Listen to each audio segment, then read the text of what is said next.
नमो भगवते वासुदेवाय। होली भारत के सबसे पुराने पर्वों में से है। यह कितना पुराना है इसके विषय में ठीक जानकारी नहीं है, लेकिन इसके विषय में इतिहास, पुराण व साहित्य में अनेक कथाएं मिलती हैं। आइए सुनते हैं कुछ कथाएं। राधा और कृष्ण की कथा। होली का त्यौहार राधा और कृष्ण की पावन प्रेम कहानी से भी जुड़ा हुआ है। बसंत के सुंदर मौसम में एक दूसरे पर रंग डालना उनकी लीला का एक अंग माना गया है। मथुरा और वृंदावन की होली राधा और कृष्ण के इसी रंग में डूबी हुई होती है। बरसाने और नंदगांव की लठमार होली तो प्रसिद्ध है ही, देश विदेश में श्री कृष्ण के अन्य स्थलों पर भी होली की परंपरा है। यह भी माना गया है कि भक्ति में डूबे जिज्ञासुओं का रंग बाह्य रंगों से नहीं खेला जाता। रंग खेला जाता है भगवान नाम का। रंग खेला जाता है सद्भावना बढ़ाने के लिए। रंग होता है प्रेम का। रंग होता है भाव का, भक्ति का, विश्वास का। होली उत्सव पर होली जलाई जाती है अहंकार की, अहम की, वैर द्वेष की, ईर्ष्या मत्सर की, संशय की, और पाया जाता है विशुद्ध प्रेम अपने आराध्य का। पाई जाती है कृपा अपने ठाकुर की। जय श्री कृष्णा। जय भोलेनाथ। शिव, पार्वती और कामदेव की कथा। शिव और पार्वती से संबंधित एक कथा के अनुसार हिमालय पुत्री पार्वती चाहती थी कि उनका विवाह भगवान शिव से हो जाए, पर शिवजी अपनी तपस्या में लीन थे। कामदेव पार्वती की सहायता को आए।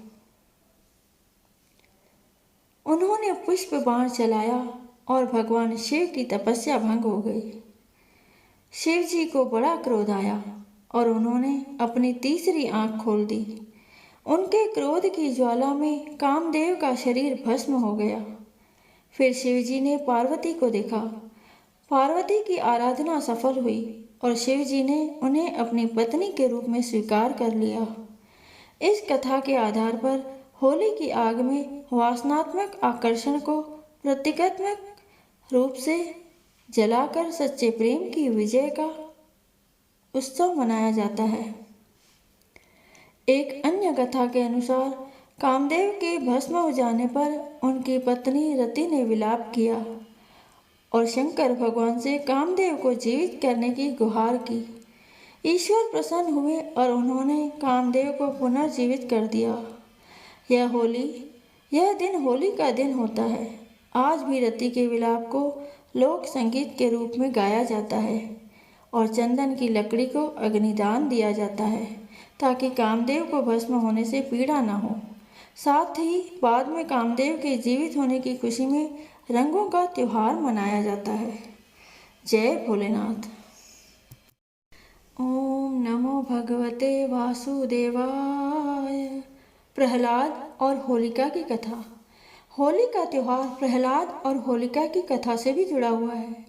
विष्णु पुराण की एक कथा के अनुसार प्रहलाद के पिता असुरराज हिरण्यकश्यप ने तपस्या कर देवताओं से यह वरदान प्राप्त कर लिया कि वह न तो पृथ्वी पर मरेगा, न आकाश में, न दिन में मरेगा, न रात में, न घर में मरेगा, न बाहर, न अस्त्र से मरेगा, न शस्त्र से, न मानव से मरेगा, न पशु से। इस वरदान को प्राप्त करने के बाद वह स्वयं को अमर समझकर नास्तिक और निरंकुश हो गया। वह चाहता था कि उनका पुत्र भगवान नारायण की आराधना छोड़ दे, परंतु प्रहलाद इस बात के लिए तैयार नहीं था। हिरण्यकश्यप ने उसे बहुत सी प्राणांतक यातनाएं दी, लेकिन वह हर बार बच निकला। हिरण्यकश्यप की बहन होलिका को यह वरदान प्राप्त था कि वह आग में नहीं जलेगी, अतः उसने होलिका को आदेश दिया कि वह प्रहलाद को लेकर आग में प्रवेश कर जाए, जिससे प्रहलाद जलकर मर जाए। परंतु होलिका का यह वरदान उस समय समाप्त हो गया जब उसने भगवान भक्त प्रहलाद का वध करने का प्रयत्न किया।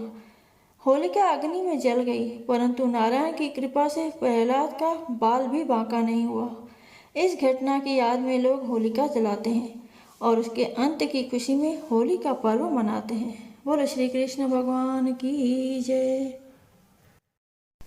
ओम नमो भगवते वासुदेवाय। कंस और पूतना की कथा। कंस ने मथुरा के राजा वसुदेव से उनका राज्य छीनकर अपने अधीन कर लिया। स्वयं शासक बनकर अत्याचार करने लगा। एक भविष्यवाणी द्वारा उसे पता चला कि वसुदेव और देवकी का 8वां पुत्र उसके विनाश का कारण होगा। यह जानकर कंस व्याकुल हो उठा और उसने वासुदेव और देवकी को कारागार में डाल दिया। कारागार में जन्म लेने वाले देवकी के 7 पुत्रों को कंस ने मौत के घाट उतार दिया। 8वें पुत्र के रूप में कृष्ण का जन्म हुआ और उनके प्रताप से कारागार के द्वार खुल गए। वसुदेव रातों रात कृष्ण को गोकुल में नंद और यशोदा के घर पर रखकर उनकी नवजात कन्या को अपने साथ लेते आए। कंस ने जब इस कन्या को मारना चाहा तो वह अदृश्य हो गई और आकाशवाणी हुई कि कंस को मारने वाले तो गोकुल में जन्म ले चुका है। कंस यह सुनकर डर गया और उसने उस दिन गोकुल में जन्म लेने वाले हर शिशु की हत्या कर देने की योजना बनाई। इसके लिए उसने अपने अधीन काम करने वाली पूतना नामक राक्षसी का सहारा लिया। वह सुंदर रूप बना सकती थी और महिलाओं में आसानी से घुल मिल जाती थी। उसका कार्य स्तनपान के बहाने शिशुओं को विषपान कराना था। अनेक शिशु उसका शिकार हुए, लेकिन कृष्ण उसकी सच्चाई को समझ गए और उन्होंने पूतना का वध कर दिया। यह फाल्गुन पूर्णिमा का दिन था, अतः पूतना वध की खुशी में होली मनाई जाने लगी। बोलो श्री कृष्ण भगवान की जय। ओम नमो भगवते वासुदेवाय। राक्षसी ढूंढी की कथा। राजा पृथु के समय में ढूंढी नामक एक कुटिल राक्षसी थी। वह अबोध बालकों को खा जाती थी। अनेक प्रकार के जप तप से उसने बहुत से देवताओं को प्रसन्न करके उसने वरदान प्राप्त कर लिया था कि उसे कोई भी देवता, मानव, अस्त्र या शस्त्र नहीं मार सकेगा, ना ही उस पर सर्दी, गर्मी और वर्षा का कोई असर होगा। इस वरदान के बाद उसका अत्याचार बढ़ गया, क्योंकि उसको मारना असंभव था। लेकिन शिव के एक शाप के कारण बच्चों की शरारतों से वह मुक्त नहीं थी।